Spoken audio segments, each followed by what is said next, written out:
Good evening. પ્રભુ ઈસુ ખ્રિસ્તના પ્રેમી નામમાં આપ સર્વનો આવકાર કરું છું. આત્મિક શિક્ષણ અને તાલીમ સમિતિ દ્વારા જે પેપર પ્રેઝન્ટેશનનું આપણે આ સેશન્સ શરૂ કર્યા એ મે મહિનાથી ચાલુ કર્યા છે. મેની અંદર આપણે જોઈ ગયા વર્ડ ઓફ ફેથ મુવમેન્ટનું. ગયા મહિને એટલે કે જૂનમાં આપણે જોઈ ગયા યહોવાના સાક્ષીઓ વિશે, અને આજે આપણે જોવા માંગીએ છીએ 7 ડે એડવેન્ટિસ્ટ. આ તમે ત્રણેય ટોપિક જોશો તો એ દુર્મતોને લગતા એ ટોપિક છે.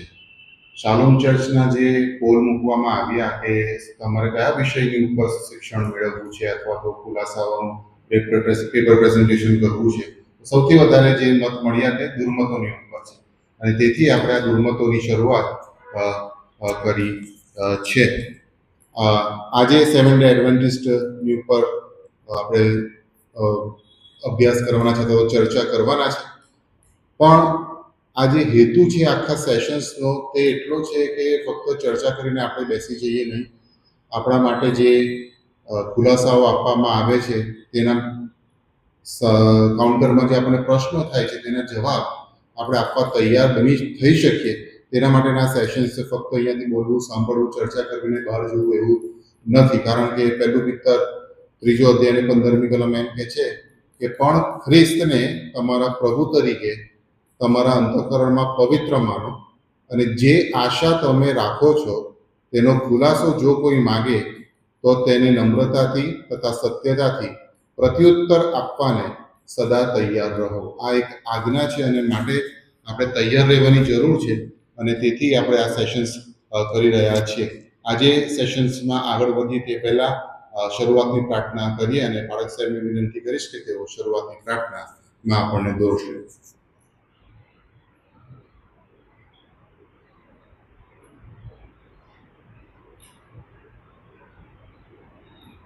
પ્રાર્થના કરીએ. આજના ઉત્તમ દિવસની ભેટને માટેનો આભારી છે પ્રભુ. સુંદર વરસાદને માટે આભાર, સવારની સુંદર સંગતને માટે આભાર, અને અત્યારે સાંજે પ્રભુ અમે ખાસ પ્રકારના શિક્ષણ માટે ભેગા મળ્યા છે. ત્યારે પ્રભુ અમે તમારી તરફ જોઈએ છીએ, કૃપા માંગીએ છીએ. તમારા વચન અનુસાર સૈદ્ધાંતિક બાબતોને સુવ્યવસ્થિત રીતે સમજવાના માટે, એને અનુસરવાના માટે, અને અન્યને તમારું વચન શીખવાના માટે પ્રભુ તમે ખાસ અમને તૈયાર કરો, કૃપા માંગીએ છીએ. તમારા વચનમાં રહેલી જે ગૂઢ આશ્ચર્યકારક બાબતો છે એનું મનન કરવાના માટે તમે અમારી સહાય કરજો પ્રભુ, પ્રાર્થના કરીએ છીએ. અત્યારનું અમારું સેશન આશીર્વાદિત રહે. રશ્મિનભાઈ મહિડાના માટે પ્રભુ અમે આભાર માનીએ છીએ, અને પ્રભુ એમના દ્વારા પ્રભુ આ વિષય પર અમે પ્રકાશ પ્રાપ્ત કરી શકીએ, અને સાથે મળીને તમારા વચન અનુસાર પ્રભુ આ જે કંઈ પણ ખોટા દુર્મતો છે અને સૈદ્ધાંતિક રીતે અયોગ્ય બાબતો છે એને અમે કાઉન્ટર કરી શકીએ એવી કૃપા માંગીએ છીએ. તમારી હાજરી અમારી મધ્યે તમે રહેવા દો વિનંતી અમે કરીએ છીએ. અમારી આ પ્રાર્થના પ્રભુ ઈસુના નામથી સાંભળો અને માન્ય કરો પિતા. આમેન.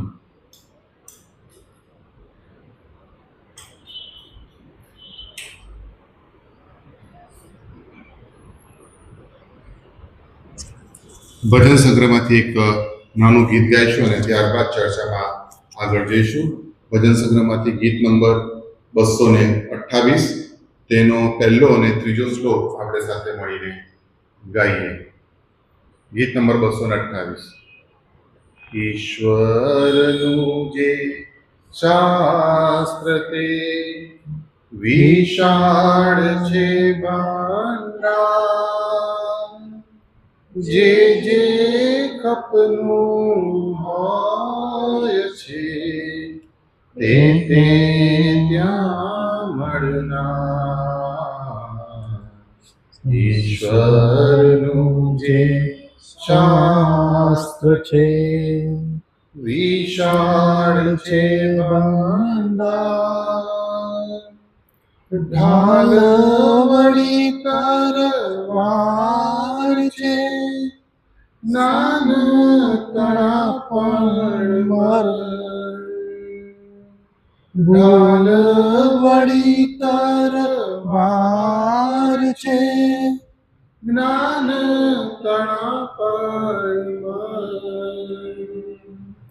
ભૂલ બતાવે માર્ગની, કાર્ય તણાવ ઈશ્વરનું જે શાસ્ત્ર છે, વિશાળ છે ભંડાર, જે જે ખપનું હોય છે તે તે ત્યાં મળનાર. ઈશ્વરનું જે શાસ્ત્ર તે વિશાળ છે ભંડાર. હવે પછીનો સમય હું રશ્મિનભાઈ મેડાને આપીશ, તેઓ આપણે આગળની ચર્ચામાં લઈ જશું.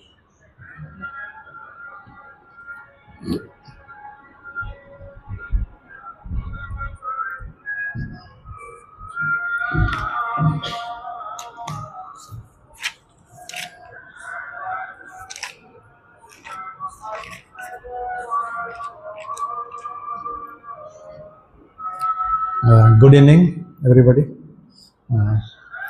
ખાસ આ સમયે ઈશ્વર પિતાનો ખાસ આભાર માનું છું, અને વિશેષ આત્મિક શિક્ષણ સમિતિ અને પાઠક સભ્યનો આભાર માનું છું. તેમણે મને યોગ્ય ગણીને આજનો જે ટોપિક છે એ સેશન લેવાના માટે મને યોગ્ય ગણ્યો. એના માટે તેઓનો પણ હું આભાર માનું છું. આજના શિક્ષણમાં જઈએ પહેલાં ટૂંકી પ્રાર્થના કરીએ અને પછી આપણે આગળ વધીશું. અમારા જીવંત અને સ્વર્ગના પ્રેમાળ ઈશ્વર પિતા, રાજાઓના રાજા, પ્રભુના પ્રભુ, આ સમયને માટે તમારો આભાર માનીએ છીએ, તમારા નામની સ્તુતિ કરીએ છીએ. આજના સબ્બાત દિનને માટે પિતાજી તમારો આભાર માનીએ છીએ. સવારના પિતાજી તમારું ભજન કરવાના માટે મંડળીની સાથે તમે કૃપા આપી, તેના માટે આભાર માને છે. આખો દિવસ સાથેને પાસે રહ્યા એના માટે પણ તમારો આભાર માને છે. અને આજે આ સાંજની સંગતની અંદર જે તમે અમને દોરી લાવ્યા એ બધાને માટે કરે જેમને તમારો આભાર માને છે. જે 7 ડે એડવેન્ટિસ્ટ ચર્ચ ઉપર, સંસ્થા ઉપર જે કે બધા તમે વિચાર કરવા માંગીએ છીએ, એમાં પિતાજી તમારું પવિત્ર આત્માની સહાય મુજબ પાત્રને પણ તમે પૂરી પાડો. આ બેઠેલ પ્રત્યેકને તમારી ખાસ કૃપા આપો. આગળ બાબતો સમજવાના માટે એવી ખાસ પ્રાર્થનાની વિનંતી કરીએ છીએ. આ ટૂંકી વિનંતી તાના પ્રભુ ઈસુ ખ્રિસ્તના નામમાં માંગીએ છીએ, માટે સાંભળવાનો સ્વીકાર કરો. આમેન.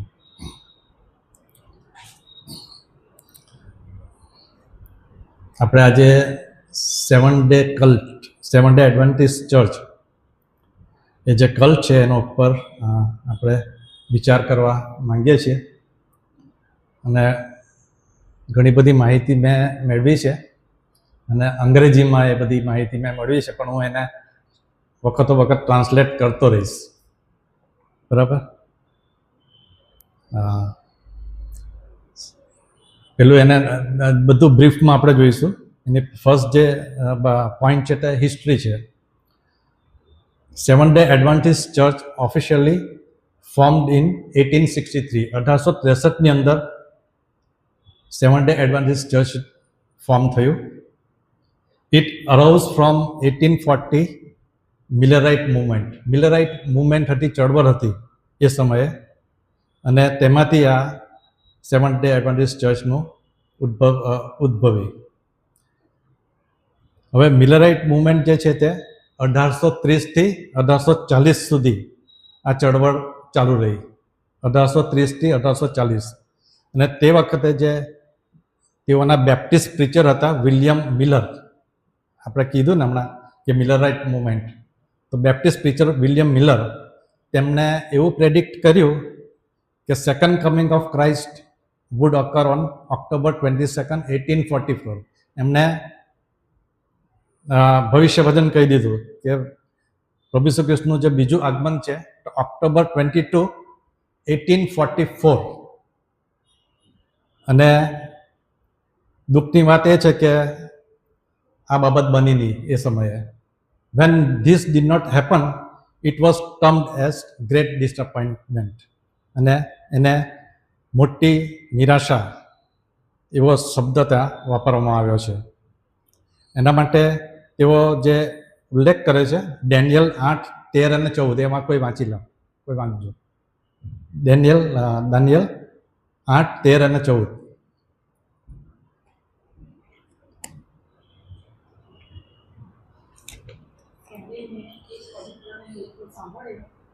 જે અમુક પવિત્ર મૂકતો હતો તેને બીજા પવિત્ર પૂછીને એ નિત્યના ગહનાના નીચેના અથવા ઉજ્જળ કરનાર અપરાધ પવિત્ર સ્થાનને તેમજ સૈન્યને બંનેને પગ તળે કચરી નાખવા વિશેના સંઘર્ષણની મુદત કેટલી છે? એણે મને કહ્યું કે 2300 સંઘ સવારી છે. ત્યાર પછી પવિત્ર સ્થાનનું શુદ્ધિકરણ થશે. બરાબર. એટલે આ જે વચનનો ઉલ્લેખ કરવામાં આવ્યો છે તે લોકો આ વચન પ્રમાણે ગણતરી કરી 2300 દિવસની, અને એ પ્રમાણે વિલિયમ મિલરે પ્રેડિક્ટ કર્યું કે ઓક્ટોબર 22, 1844 અંદર પ્રભુ ઈસુ ખ્રિસ્તનું બીજું આગમન થશે. પરંતુ એ પ્રમાણે થયું નહીં, એટલે તેઓ મોટી નિરાશાની અંદર આવી ગયા. જે ફોલોવર્સ હતા તે આ મિલરાઇટ મુવમેન્ટની અંદર જે બધા લોકો હતા તે મોટી નિરાશાની અંદર આવી ગયા. પછી ત્યાં લખવામાં આવ્યું છે, after great disappointment when Jesus did not return as expected, early believers Ellen G White, James White અને જોસેફ બેટ્સ સ્ટડીડ સ્ક્રિપ્ચર અને એડોપ્ટેડ સેટરડે એઝ સબ્બાથ. આ મોટી નિરાશા પછી શું થયું કે જે બિલીવર્સ હતા Allan G White, James White અને જોસેફ બેટ્સ, તેઓએ શાસ્ત્રનો અભ્યાસ કર્યો અને તેઓએ સ્વીકારી લીધું સેટરડે એઝ સાબાત, અને તેઓએ સાબાતને ઓફિશિયલી જાહેર કરી દીધો સેટરડે એઝ સાબાત. 7 ડે એડવાન્ટિસ્ટની જે થિયોલોજી છે એ લોકોની 7 ડે એડવાન્ટિસ્ટ થિયોલોજી છે. એમ લોકોની જે થિયોલોજી છે તે 7 ડે એડવાન્ટિસ્ટ થિયોલોજી છે. બીજો જે પોઈન્ટ છે તે ફોર્મેશન ઓફ કોર બિલીફ્સ. આ બાબત બન્યા પછી શું થયું, 1840 થી 1850 દરમિયાન જે નિરાશ બિલીવર્સ હતા, વિશ્વાસીઓ હતા, તેઓએ સ્મોલ સ્ટડી ગ્રુપ્સ બનાવ્યા, સ્મોલ સ્ટડી ગ્રુપ્સ. અને એની અંદર જોસેફ બેટ્સ કરીને જે છે, આગળ એ નામ મેં એનો ઉલ્લેખ કર્યો છે, Joseph Bates champion the 7 day Sabbath, while Ellen G. White experienced prophetic vision that provided guidance and theological structure. Joseph Bates જે હતો તેમણે આગેવાની આપી, એને સમર્થન કર્યું સાબાત ડેનું as Saturday.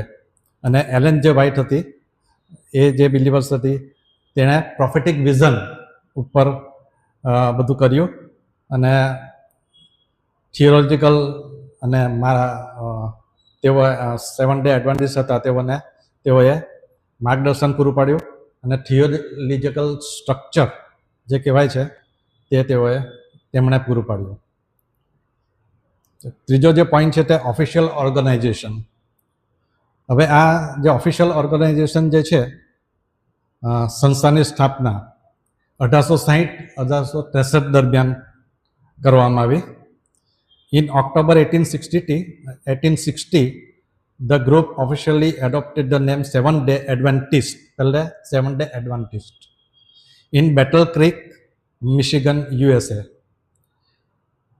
Battle Creek, Michigan, USA ની અંદર 1860 ની અંદર ઓક્ટોબરમાં આ જે ગ્રુપ હતું તેઓએ ઓફિશિયલી નેમ આપ્યું 7 Day Adventist. ત્યારબાદ શું થયું, on May 21, 1863, the General Conference of 7 Day Adventists was officially organized. ત્યાં જનરલ કોન્ફરન્સ મળી May 21, 1863ના રોજ, અને વિથ અ મેમ્બરશીપ ઓફ 3500ની મેમ્બરશીપ હતી એ ટાઈમે. ચોથો જે પોઈન્ટ છે તે સેવન ડે એડવાન્ટિસ્ટનું ગ્લોબલ એક્સપાન્શન, વૈશ્વિક સ્તરે તેઓ ફેલાયા અને ત્યારે તેઓએ the church sent its first official overseas missionary J.N. Andrews to Switzerland in 1874. 1874ની અંદર J.N. એન્ડ્રુઝ નામના જે એડવાન્ટિસ્ટ હતા તેમને સ્વિટ્ઝરલેન્ડની અંદર તેઓએ બહાર મોકલ્યા. બરાબર. ત્યારબાદ પાંચમો જે પોઈન્ટ છે તે institutional growth. The church grew rapidly in 20th century. 20મી સદીની અંદર આ સંસ્થાનો એકદમ રેપિડ ગ્રોથ થયો. તેઓ વધારે ફેલાવા લાગ્યા. By emphasizing whole person health, publishing and education, social work etcetera. આરોગ્યને પ્રોત્સાહન, જીવન ધોરણ સુધારવા, વિકાસના પ્રોજેક્ટો, સાહસના કાર્યો, સાહસના સમયે રાહત કાર્યો પૂરી પાડવા, એ બધા બાબતની અંદર તેઓએ ફોકસ કર્યું. અને જે ઇન્સ્ટિટ્યુશન છે સેવન ડે એડવાન્ટિસ્ટ તેનું વૃદ્ધિ થતી ગઈ.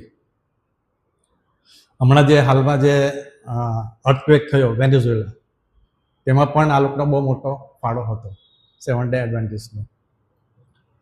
હમણાંનું જે મોડર્ન સ્ટેટસ છે, 6 point modern status. Today, the denomination operates a global network of hospitals, schools, and humanitarian efforts with over 23 million baptized members. 23 million baptized members છે હાલની અંદર આખા વિશ્વની અંદર એ લોકોના. અને તેઓની ગ્લોબલ જે નેટવર્ક છે તે હોસ્પિટલ, સ્કૂલ્સ અને હ્યુમેનિટેરિયન એફર્ટ્સ, જે આવા કીધું કે આરોગ્યને લગતા, પછી જીવન ધોરણને લગતા પ્રોજેક્ટ્સ હોય છે, સાહસને લગતા પ્રોજેક્ટ હોય છે, એટલે સોશિયલ વર્ક, એ બધું વસ્તુ એમાં આવી જાય છે. 23 મિલિયન બેપ્ટાઇઝ. 1 મિલિયન એટલે કેટલા લાખ?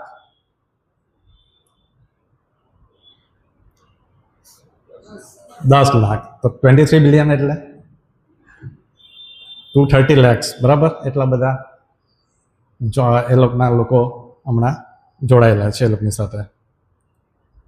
આજે આપણે સેવન ડેની એડવાન્ટિસ્ટની હોસ્પિટલ્સ જોઈએ છીએ, સુરતમાં બી છે, મેડિકલ ક્લિનિક્સ છે, પછી ડેન્ટલ ઓફિસીસ છે એ લોકોની, એડવાન્ટિસ્ટ સ્કૂલ્સ છે બધી, સેવન ડે એડવાન્ટિસ્ટ સ્કૂલ આપણા સુરતમાં પણ છે, કોલેજ છે એ લોકોની, પછી યુનિવર્સિટી પણ છે.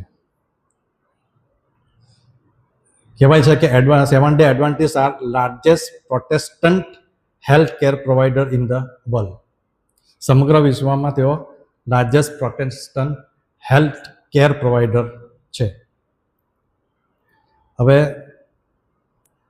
7મો point, who are seven day Adventist. Seven day Adventist કોણ છે? આપણે કોને માન્ય છે? They observe seven day Saturday as Sabbath. જેઓ સેટરડેને સાબાત તરીકે તેઓ માને છે. They are Protestant Christians. બીજો પોઈન્ટ જે છે, દે આર પ્રોટેસ્ટન્ટ ક્રિશ્ચિયન્સ. બધી ઘણી બધી માન્યતાઓ જે છે તે આપણા જેવી જ છે એ લોકોની. They wait for second coming of Christ.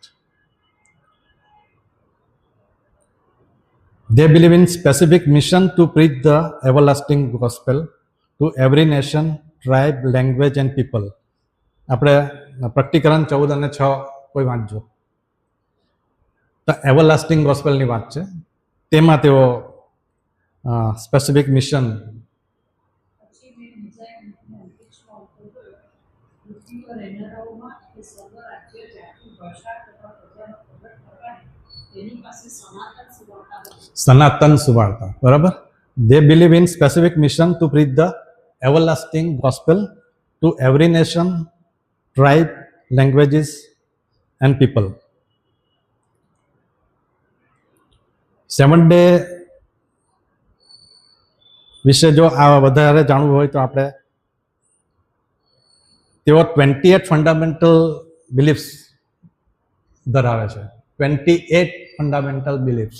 28 જેટલા પાયાના મૂળભૂત પાયાના સિદ્ધાંતો છે એ લોકોની માન્યતા છે. તેમાંની થોડી ઘણી આપણે હું અહીંયા જે સમજ પડે તે જ હું વાત કરીશ. 28 તો જોવાશે નહીં આપણાથી, પરંતુ હું થોડું એની માહિતી આપતો જઈશ. What are the beliefs of 7 Day Adventist? પહેલું જે થોડુંક હું બોલીશ 28માંથી, આ થોડીક આવી જાય છે એમાં, અને બાકીનું હું એમ જ બોલી દઈશ. દે એક્સેપ્ટ બાઇબલ એઝ ઇનફોલિબલ. બાઇબલને તેઓ સંપૂર્ણ શાસ્ત્ર માને છે, પરફેક્ટ. સેકન્ડ જે બિલીફ છે એ લોકોની, they believe in Trinity. They believe in ત્રિએકતામાં પણ તેઓ માને છે.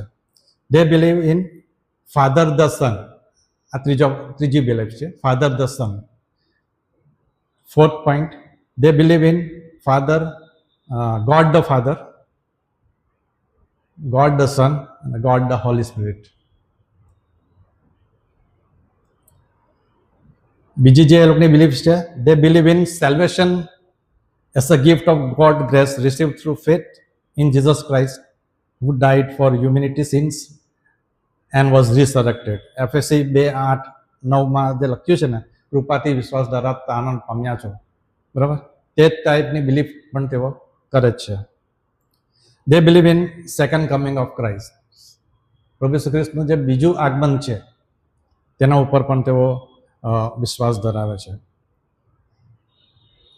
પછી જે practice baptism by full immersion in water. ડૂબકીનું બાપ્તિસ્માને તેઓ માને છે. They practice baptism by full immersion in water. They believe in doctrine of salvation. તારણનો જે સિદ્ધાંત છે તેમાં પણ તેઓ બિલીવ કરે છે, તેઓ વિશ્વાસ કરે છે.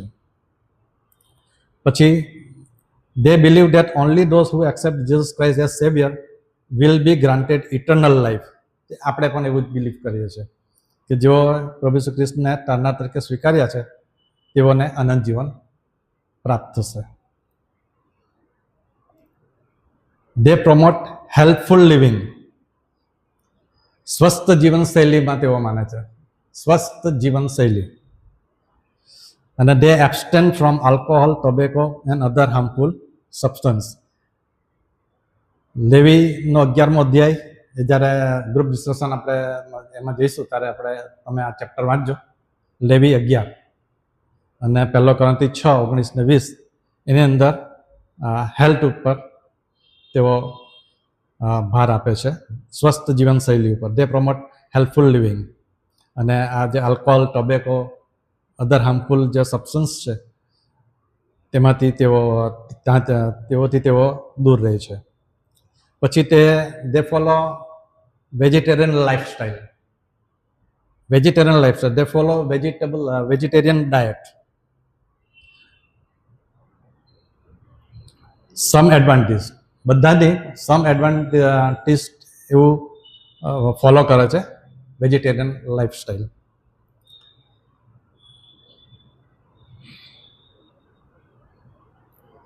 They observe 7-day Sabbath as the day of rest and worship. બીજી જે 28માંથી થોડી જે છે આપણે એ બધું જોઈશું નહીં, પણ હું ઝડપથી એને બોલી જાઉં છું. જે આના સિવાય જે છે તે they believe in creation of God. They believe in nature of humanity. પછી બીજો જે સિદ્ધાંત છે તે great controversy between Christ and Satan regarding the character of God, his law and his sovereignty. એ આપણે જોઈશું નહીં, ખાસો ઊંડો વિષય છે. Great controversy between Christ and Satan regarding the character of God, His law and His sovereignty over the universe. They believe in life, death and resurrection. એ આપણામાં છે જ. They believe in the experience of salvation, જે આગળ મેં કીધું તે પ્રમાણે. They believe in growing in Christ. માં પણ તેઓ માને છે. They believe in the church. Church is a community of believers who confess Jesus Christ as Lord and Savior. આ એક પોઈન્ટ એવો છે તે સમજાશે નહીં. Remnant and its mission. They believe in remnant and its mission એનો અંગ્રેજી ગુજરાતી પછી એનો હા રહી ગયેલા બધું હા રેમનન્ટ એન્ડ ઇટ્સ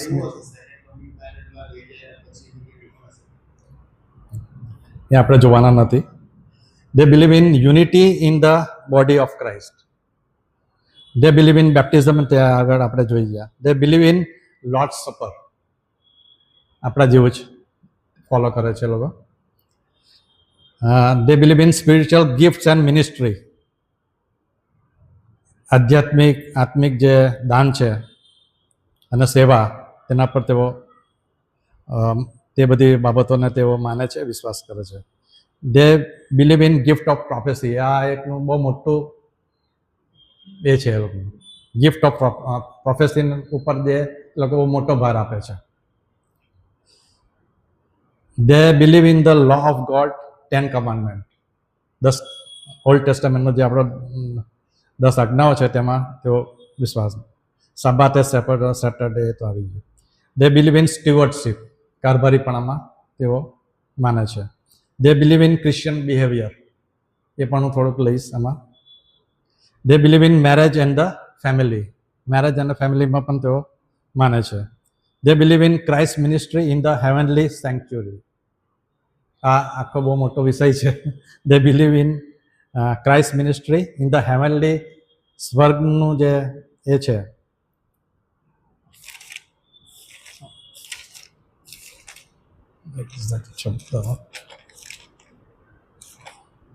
હોલી પ્લેસ જે છે, સેન્ક્ચ્યુરી એટલે હોલી પ્લેસ, પવિત્ર સ્થાન, તેમાં તેઓ માને છે. Christ ministry in the heavenly, સ્વર્ગીય પ્લેસની અંદર.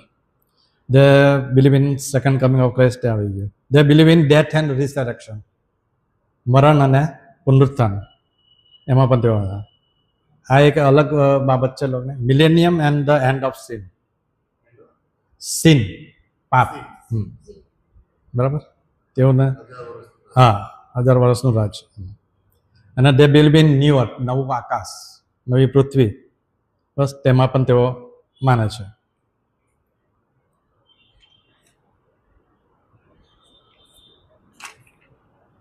હવે 7 ડે એડવાન્ટિસ્ટના જે 28 બિલીફ્સ છે,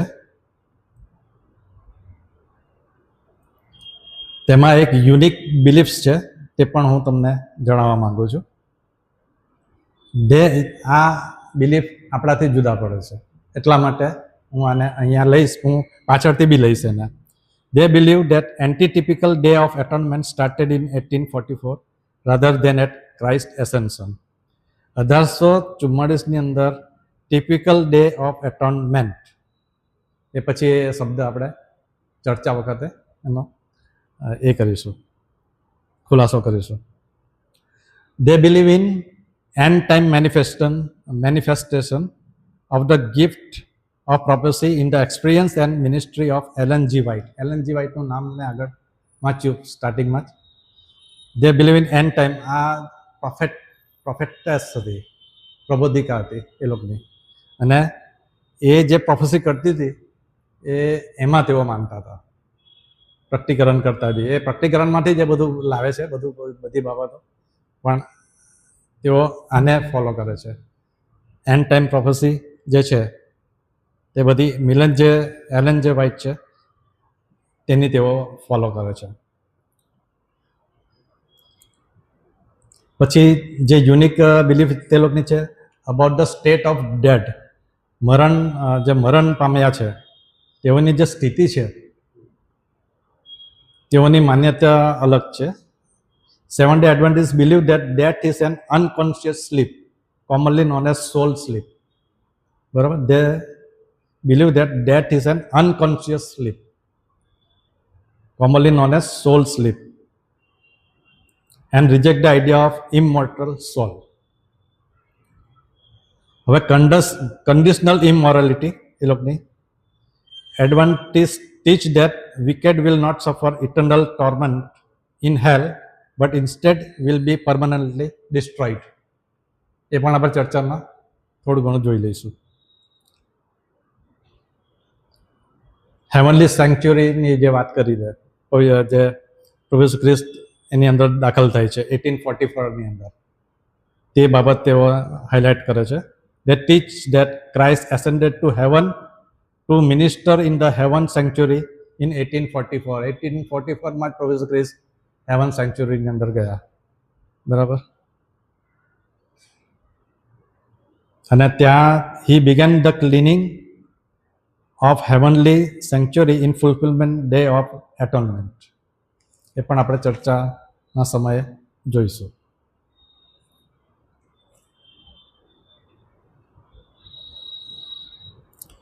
પછી એક એ લોકોનો જે પોઈન્ટ આવે છે યુનિકમાં ઇન્વેસ્ટિગેટિવ જજમેન્ટ. ઇન્વેસ્ટિગેટિવ જજમેન્ટ એ પણ આપણે ચર્ચામાં જ લઈશું, પણ થોડુંક હમણાં બોલીશ. Investigative judgment will take place in heaven before Jesus returns to earth. એ લોકોની માન્યતા આવી છે. Investigative judgment will take place in heaven before Jesus return to અર્થ.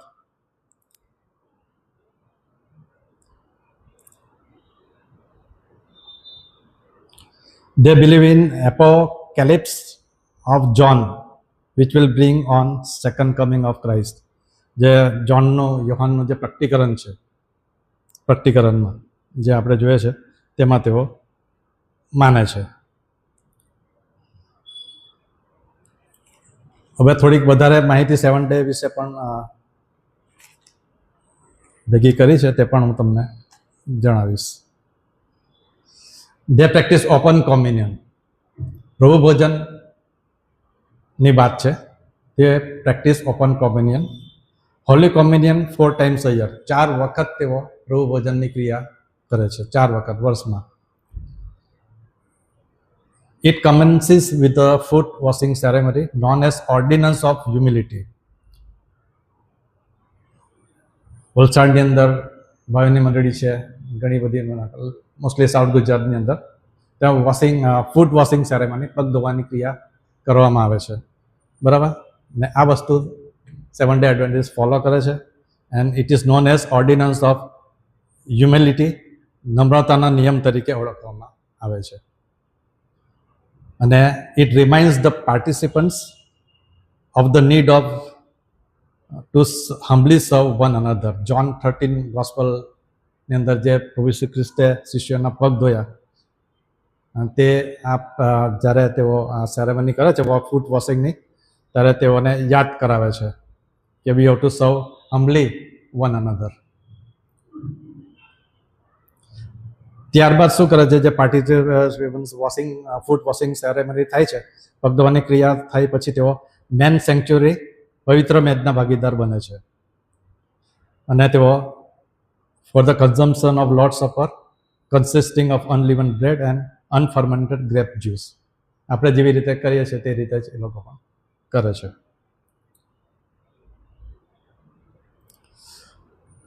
આગળ મેં કીધું તે પ્રમાણે 7 day Adventist church began in 1860 and it has advocated its members to eat vegetarian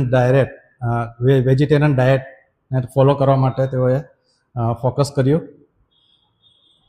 particularly the consumption of kosher food described in Leviticus 11.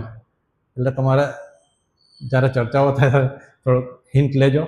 લેવીયા 11મો અધ્યાય, તેમાં જે બધી diet આખું આપેલું છે ઇઝરાયલ પ્રજાને, તે એ લોકો ફોલો કરે છે.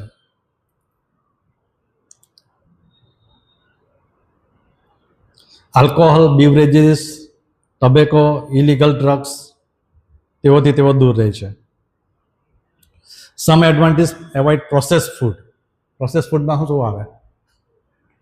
પિઝા, બરાબર, પોટેટો ચિપ્સ, એ બધું જે પ્રોસેસ ફૂડ છે તેથી તેને તેઓ એવોઇડ કરે છે. પછી કેફીન, તેને પણ તેઓ એવોઇડ કરે છે. 7 day Adventist church opposite abortion. એબોર્શનનો તેઓ વિરોધ કરે છે. Sexual abstinence for both men and women before marriage. Before marriage સેક્સનો તેઓ પ્રોત્સાહન આપતા નથી, તેઓથી તેઓ દૂર રહેવાનું કહે છે. The church approves extramarital cohabitation. Extramarital affairsને પણ તેઓ રિજેક્ટ કરે છે, એનો વિરોધ કરે છે. પછી સેવન ડે એડવાન્ટેજની ડ્રેસિંગ અને એન્ટરટેનમેન્ટની બાબત પણ અલગ છે. Dressing to be simple, modest, neat and tidy, no makeup. હું ગુજરાતી નહીં કરીશ, સમજ પડી જાય એવું જ છે, બરાબર. સિમ્પલ, એકદમ સિમ્પલ જીવનશૈલી તેઓ માને છે. Dressing simple, neat and tidy, modest, no Sosa,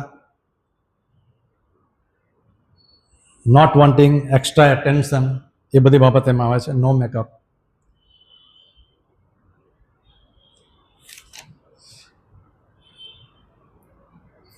seven day Adventist જે છે તે oppose to practice such as body piercing and tattoos and refrain from wearing of jewellery such as earring, bracelet.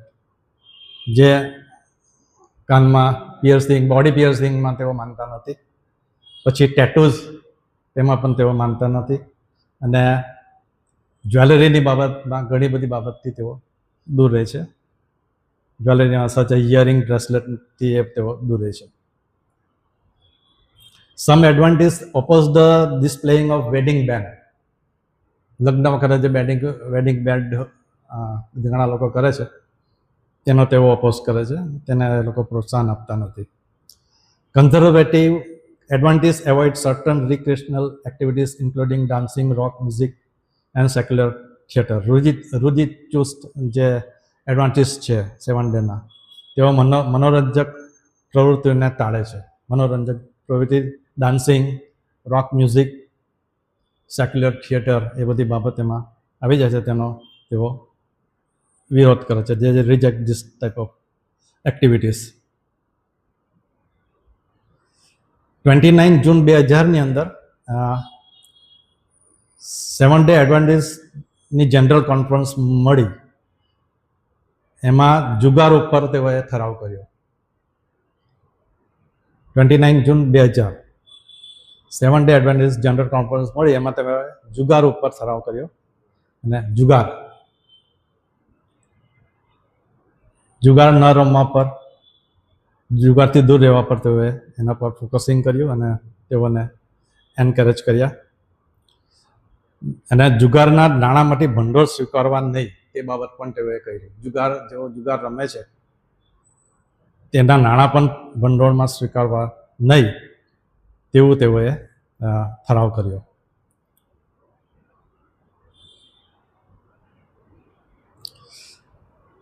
Marriage to and seven day advantage highly discourage. તેઓ અંદર સેવન day advantage સાથે જ લગ્ન, એના ઉપર તેઓ ભાર મૂકે છે. મેરેજ ટુ નોન એસડીએ એટલે સેવન ડે એડવાન્ટેજ હાઈલી ડિસ્કરેજ, તેને એ લોકો પ્રોત્સાહન આપતા નથી.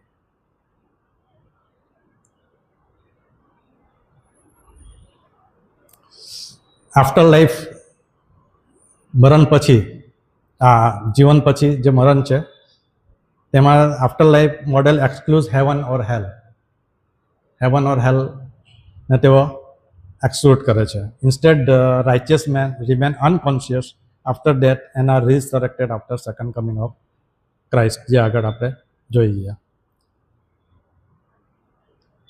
પછી જે સ્ત્રીઓ છે તેના માટે બી એ લોકોની ગાઈડલાઇન્સ છે. વુમન કેન સર્વ એઝ એલ્ડર્સ. વડીલ તરીકે તેઓ સેવા આપી શકે ચર્ચની અંદર, વડીલ તરીકે.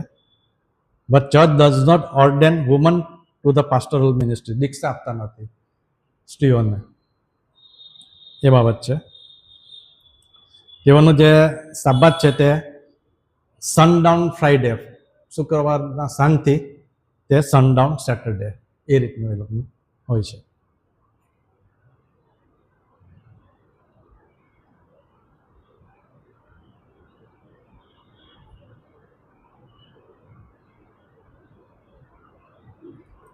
એમ જોવા જઈએ તો seven day Adventist differ from main stream Christianity in their focuses on seven day Sabbath, 4 બાબત, ડાયટરી લોસ, પછી end time prophecies and teaching of prophet of Ellen G White. એ રીતે આપણી જે મંડળીઓ છે તે અલગ રીતે અલગ થાય છે એવી રીતે એ લોકોની માન્યતાથી.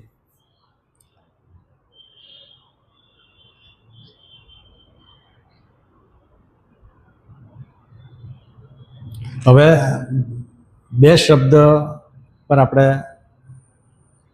બે બાબત આ લોકોની જે મેન છે તે એલએનજી વ્હાઇટનો એક પ્રશ્ન પણ મેં મૂક્યો છે અને તેના માટે હું થોડીક માહિતી આપીશ.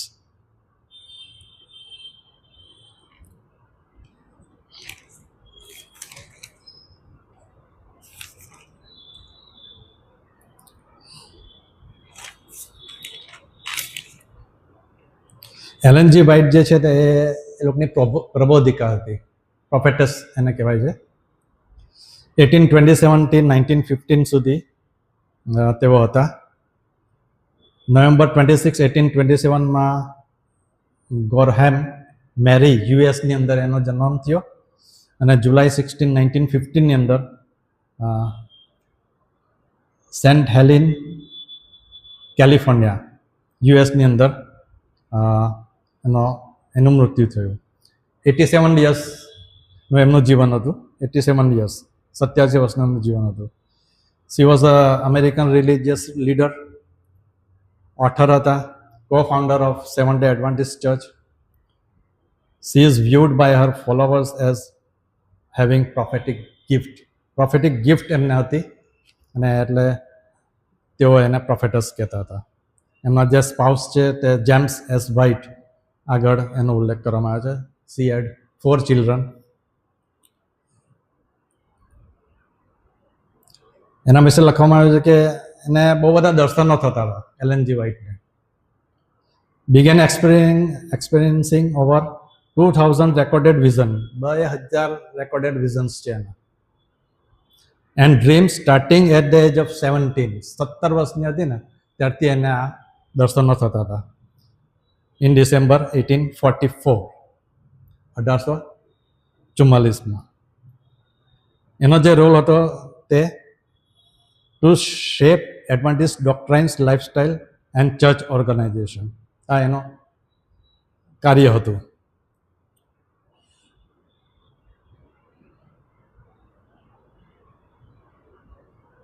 એમનો જે બાયોગ્રાફી લખનાર એનો ગ્રેન્ડસન હતો આર્થર એલ વ્હાઇટ, તે પણ લખે છે કે she reported receiving 2000 visions and dreams from God. Her book on Christian living, Steps to Christ, has been published in more than 140 languages. 140 કરતાં વધારે લેંગ્વેજીસની અંદર એલએનજી વ્હાઇટ જે સ્ટેપ્સ ટુ ક્રાઇસ્ટ એ જે બુક લખી એને પબ્લિશ કરવામાં આવી. The book child guidance about child care and education is use as a foundation for seventh-day Adventist school system જે છે તે આ ચાઇલ્ડ ગાઈડન્સ નામની બુકનો આધાર લઈને બનાવવામાં આવી છે. આગળ જો એની વધારે પડતી માહિતી જે એકત્રિત કરવામાં આવી છે તે એ છે કે એલએનજી વ્હાઇટ એક વિવાદાસ્પદ વ્યક્તિ હતી. તેમના લખાણોમાં ધર્મ, સામાજિક સંબંધો, ભવિષ્યવાણી, પ્રકાશન, પોષણ, સર્જનવાદ, કૃષિ, ધર્મશાસ્ત્ર, ખ્રિસ્તી જીવનશૈલી, શિક્ષણ અને આરોગ્ય સહિતના વિષયોની વિશાળ શ્રેણી આવરી લેવામાં આવી હતી. તેમના જીવનકાળ દરમિયાન 5000+ સામયિક લેખો અને 40 પુસ્તકો તેઓએ લખ્યા છે. 5000 સામયિક લેખો, એટલી જોરદાર વ્યક્તિ હતી અને 40 પુસ્તકો તેમણે લખ્યા છે. અને તેમના જે નોંધપાત્ર જે પુસ્તકો છે તે આગળ કીધું તે પ્રમાણે steps to Christ, the desire of ages અને the great controversy, spirit of prophecy, એ બધા પુસ્તકો એમને નોંધપાત્ર પુસ્તકો હતા. જેરી મૂન પછી આ જ્યારે પ્રોફેટર્સ આવી ત્યારે ઘણા બધા તર્ક વિતર્કો થયા. ઘણા બધા કોઈ અગેન્સ્ટમાં હતું, કોઈ એને ફોલો કરતું હતું, કોઈ એના ફેવરમાં હતું. જેરી મૂન દલીલ કરે છે કે એલએનજી વ્હાઇટ મુક્તિની ખાતરી શીખવતા હતા. મુક્તિની ખાતરી તેઓ શીખવતા હતા. આર્થર પેટ્રિક માને છે કે એલન વ્હાઇટ ઇવેન્જલિકલ હતા કારણ કે તેમને બાઇબલ માટે ખૂબ માન હતું. વધસ્તંભને કેન્દ્રિત માનતા હતા. વિશ્વાસ દ્વારા ન્યાયીપણાને ટેકો આપતા હતા. નવા કરારના ખ્રિસ્તી ધર્મને પુનઃસ્થાપિત કરવાનો પ્રયાસ પણ તેઓ કરતા હતા. માલ્કમ બુલ કરીને જે વ્યક્તિ છે તે લખે છે કે એલન જી વ્હાઇટ ટ્રિનિટી શબ્દનો ઉપયોગ કરવાનો ટાળતા હતા. ટ્રિનિટી જે શબ્દ છે જે આપણે માનીએ છીએ તે શબ્દનો ઉલ્લેખ તેઓ કરતા નહોતા. એલન જી વ્હાઇટ ક્યારેય ટ્રિનિટીનો ઉપયોગ કર્યો નહીં, છતાં તેમણે ટ્રિનિટીને સ્વર્ગીય ટ્રિનિટી ત્રિએકતા તરીકે સમર્થન આપ્યું હતું. હેલ્થ ઉપર, સ્વસ્થ આહાર ઉપર અને શાકાહાર ઉપર તેઓ ખૂબ જ સ્પષ્ટતા કરતા હતા. Shri wrote many books on health awareness. એક બાબત એ પણ મેં જોઈ એમાં કાઉન્ટર કલ્ટ ક્રિશ્ચિયન રિસર્ચ ઇન્સ્ટિટ્યૂટના ઇવેન્જલિકલ વોલ્ટર માર્ટિન તેમના ભવિષ્યવાણીના દાવાઓને નકારી કાઢ્યા છે. આ એક counter cult Christian research institute છે, તેના જે ઇવેન્જલિકલ છે વોલ્ટર માર્ટિન, એમને જે ભવિષ્યવાણીઓ બધી કરી છે ને તેમના દાવાઓને તેઓએ નકારી કાઢ્યા છે. આગળ આપણે જોઈએ કે એ લોકોની જે મૂળભૂત માન્યતા છે એમાં 18 નંબરની જે માન્યતા છે ભવિષ્યવાણીની ભેટ.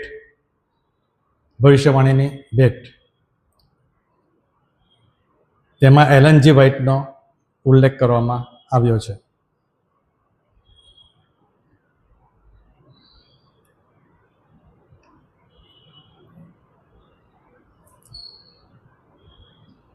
એલએનજી સમ એડવાન્ટિસ્ટ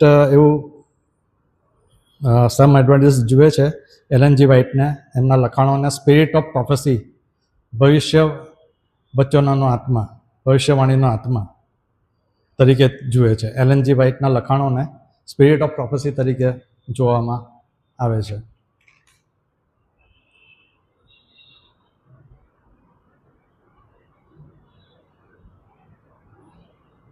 અને આટલું બધું જે એનું જે આપણે હિસ્ટ્રી જોઈ તે પ્રમાણે સેવન્થ ડે એડવાન્ટિસ્ટ બિલીવ કરે છે કે એલન જી વ્હાઇટ જે હતા she had a spiritual gift of prophecy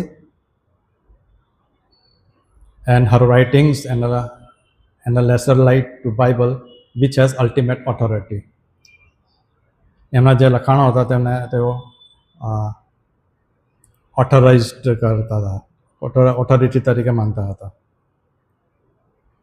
Allan white રાઇટિંગ્સ લખાણો જે છે તે are considered as inspired commentary on scripture એવું તેઓ માને છે.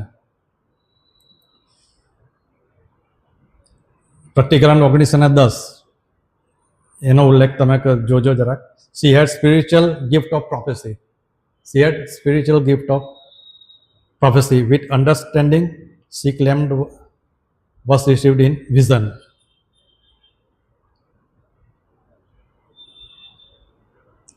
પછી છેલ્લી જે બાબત છે Ellen G White extensive writings are still held in high regard by church today. બહુ જ માનપૂર્વક એના જે લખાણો છે સેવન્થ ડે એડવાન્ટિસ્ટ ચર્ચ એને માને છે. extensive writing are still held in high regard by church today. બીજું જે લોકોનું જે માન્યતા છે ઇન્વેસ્ટિગેટિવ જજમેન્ટ આ બહુ મોટો વિષય છે. In 1844, Christ moved from the holy place to most holy place in heaven. 1844 જે લોકો આપણે જે ડેટ જોઈ પ્રભુ ઈસુ ખ્રિસ્ત આવ્યા નહીં, તે લોકોએ શું કર્યું? ક્રાઇસ્ટ મૂવ એ લોકો એવું માને છે Christ move from holy place to most holy place in heaven ચુકાદાના માટે ચુકાદો આપે છે તે ટાઈમે, એવું કહે છે. તો it is the pre-advent judgment before Christ returns, whose records of all who have proclaimed faith in God are examined to determine who will be saved.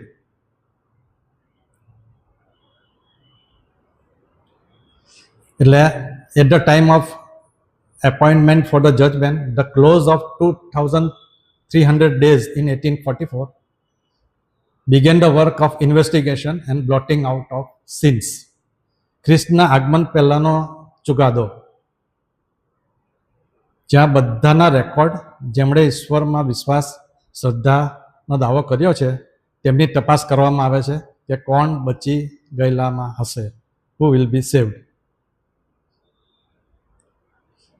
LNG વ્હાઇટે 2300 દિવસ પછી આફ્ટર 1844 તપાસ અને પાપો ભૂસી નાખવાનું કામ શરૂ કર્યું. એના ઉપર ત્યાં ભાર આપ્યો.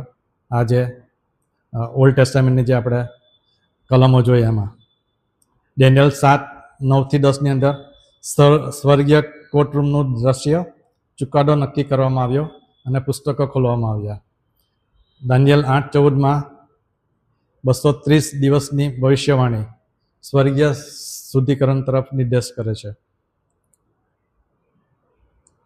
આ ચુકાદામાં રેકોર્ડના પુસ્તકોનો સમાવેશ થાય છે.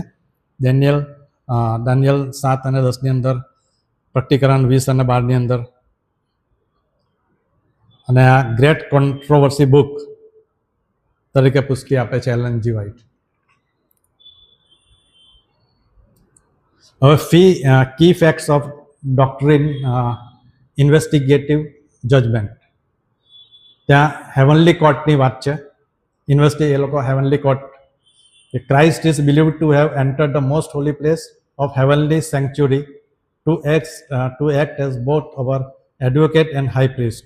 હેવનલી કોર્ટની વાત છે.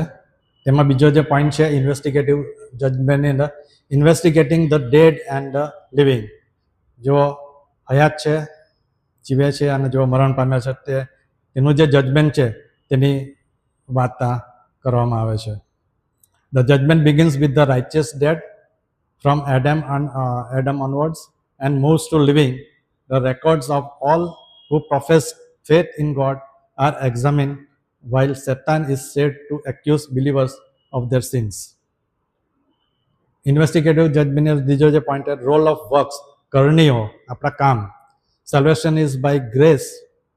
Works are reviewed as evidence of authentic faith and loyalty to God's commandment. Those found genuinely repented have their sins blotted out of heavenly records and are sealed for eternal life. અને ચોથો જે point છે investigative જજમેન્ટમાં, vindication of God. The judgment allows unfallen beings in the universe to review God's action and see that he is just and merciful in his judgment. હવે આપણે જે exercise કરવા માંગીએ છીએ આજનું પેપર, 2-3 જણના ગ્રુપમાં 3-4 પેપર.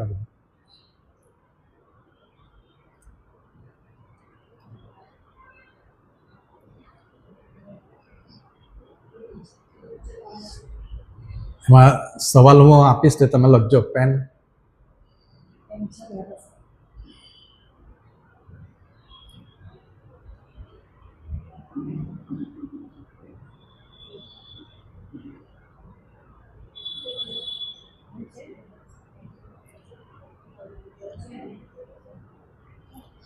પહેલો જે ક્વેશ્ચન છે તેના પર આપણે ચર્ચા કરીશું. Why 7 day Saturday as Sabbath. આપણે રવિવાર કરીએ છીએ. Why 7 day Saturday as Sabbath એ first question. Why 7 day Saturday as સાબાત.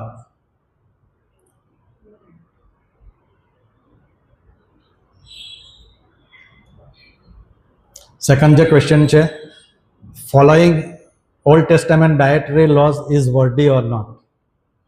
શું એ તેઓ વેજીટેરિયન ડાયટની વાત કરે છે, ઓલ્ડ ટેસ્ટામેન્ટને ફોલો કરે છે, લેવીય 11 કે something. Following old testament dietary laws is worthy or not, એ યોગ્ય છે કે નહીં. બરાબર. ત્રીજો જે ક્વેશ્ચન છે, following Ellen G white prophecy is true or wrong. Following Ellen G white prophecy is true or wrong, ખરું છે કે ખોટું છે લોકોનું. ચોથો જે પોઈન્ટ છે, unique beliefs on investigative judgment and anti-typical day of atonement started in 1844. Unique beliefs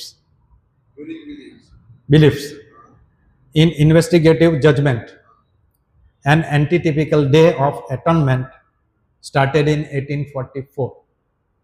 આ લોકોની જે યુનિક બિલીફ છે, જે આપણાથી જુદી પડે છે, બરાબર, તે આપણે ચર્ચા કરવાની છે. અને state of dead question mark, state of dead, મરણ પામ્યા છે તેઓ સંબંધી તેઓની માન્યતા કેવી છે.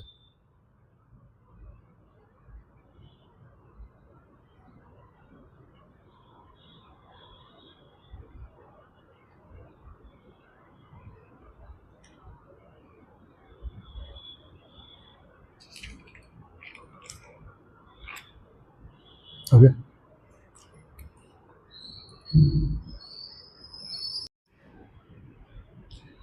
પહેલો ક્વેશ્ચન હતો કે why 7th day Saturday as a Sabbath. તો એમાં યહૂદીઓના નિયમ પ્રમાણે સાંજ થઈ અને સવાર થઈ, so they consider Saturday as a વિશ્રામવાર, એવું કહી શકાય. Second, following old testament dietary is worthy or not. એ લોકો જો બાઇબલ કે જો આપણે બાઇબલ પ્રમાણે કન્સિડર કરીએ તો ન્યૂ ટેસ્ટામેન્ટમાં તો બધું જ ખાવા માટેની છૂટ આપેલી છે, એટલે એવું કહી શકાય કે ઇટ્સ નોટ વર્ધી. પાંચમા ક્વેશ્ચનમાં સ્ટેટ ઓફ ડેથ, તો દે બિલીવ ઇન સોલ સ્લીપ. યોહાનની સુવાર્તા તેનો 5મો અધ્યાય અને 28 અને 29 કલમ પ્રમાણે, અને પ્રકટીકરણ 20 અને 12 પ્રમાણે.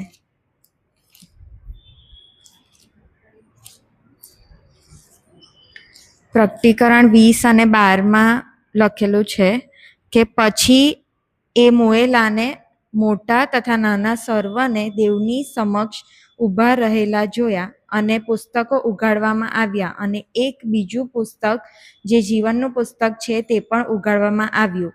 તે પુસ્તકોમાં જે લખેલું હતું તે પરથી મોએલાઓનો તેઓનો કરણીઓ પ્રમાણે ન્યાય કરવામાં આવ્યો. અને યોહાન 5:28-29માં પણ એ રીતે છે કે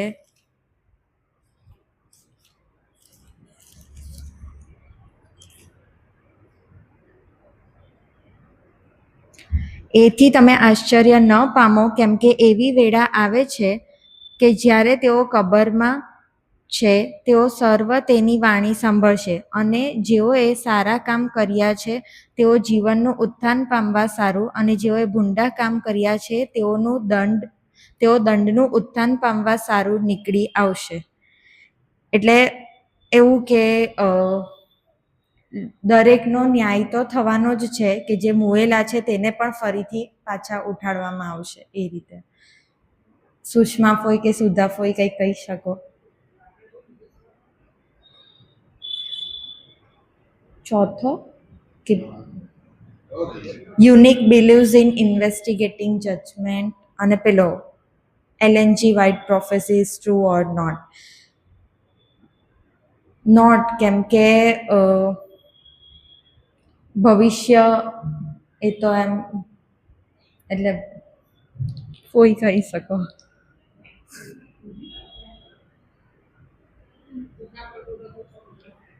હા, એટલે જૂઠા પ્રબોધકો.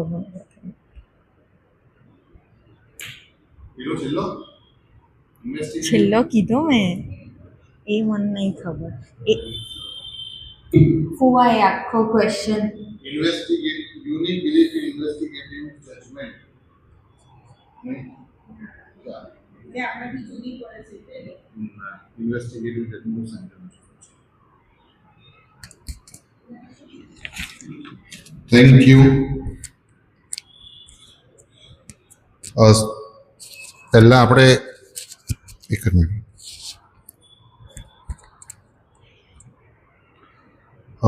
જે કોર બિલીફ્સ છે તે કેવી રીતે અલગ પડે છે તેના 5 પ્રશ્નો આજે આપણને આપવામાં આવ્યા છે.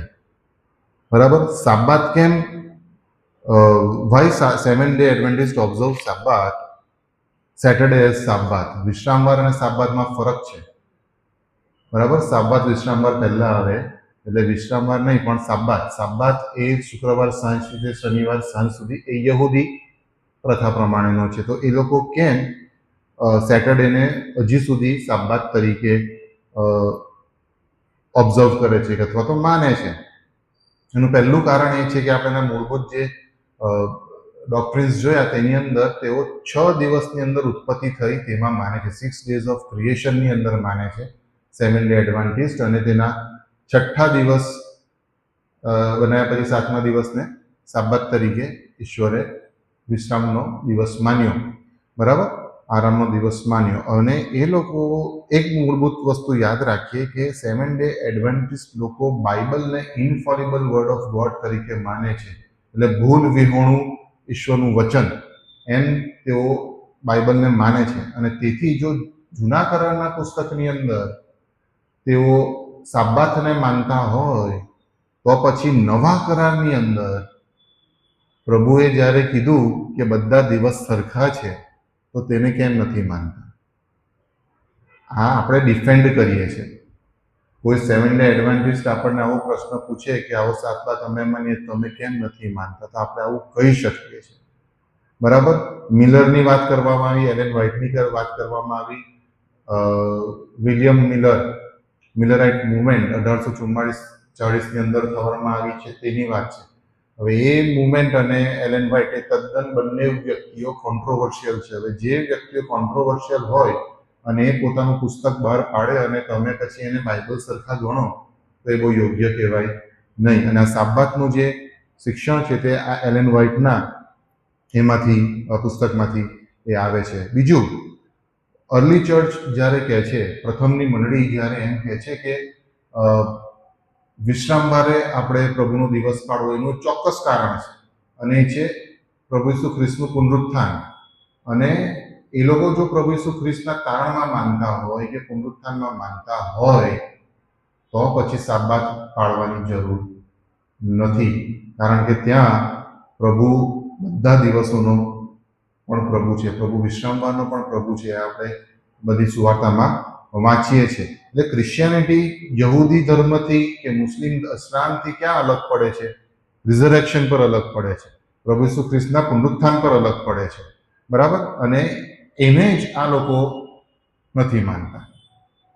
રાઈટ. એટલે સાબ્બાતને કેમ માને છે, કેમ ઓબ્ઝર્વ કરે તે આપણે જાણીએ છીએ, પણ કેવી રીતે ખોટો છે તેનો ખુલાસો હું અહીંયા આપી રહ્યો છું. એપોસ્ટલ્સ ક્રીડ એટલે પ્રેરિતોનું વિશ્વાસ નામું જ્યારે આપણે વાંચીએ છીએ તેમાં પણ તેઓ એ એપોસ્ટલ્સ ક્રીડમાં પણ તેઓ માનતા નથી. 1900 અમે ગણતરી કરી, સાહેબે એમ કીધું કે 2000 એણે જે ભવિષ્યવાણીઓ કરી તેમાંથી ફક્ત 7 જ સાચી પડી છે, 1993 ખોટી પડી છે.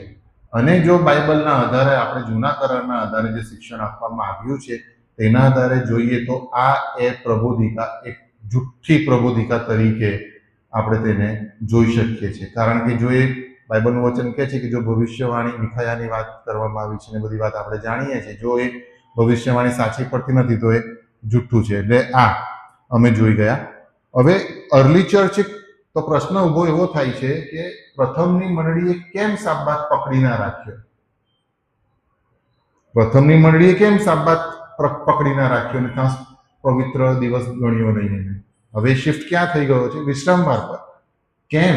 આ સૌથી મોટો પ્રશ્ન આપણી સામે આવે છે. એ લોકો 7 ડે એડવાન્ટિસ્ટ સેટરડે માને છે, આપણે સન્ડે માનીએ છીએ. કેમ?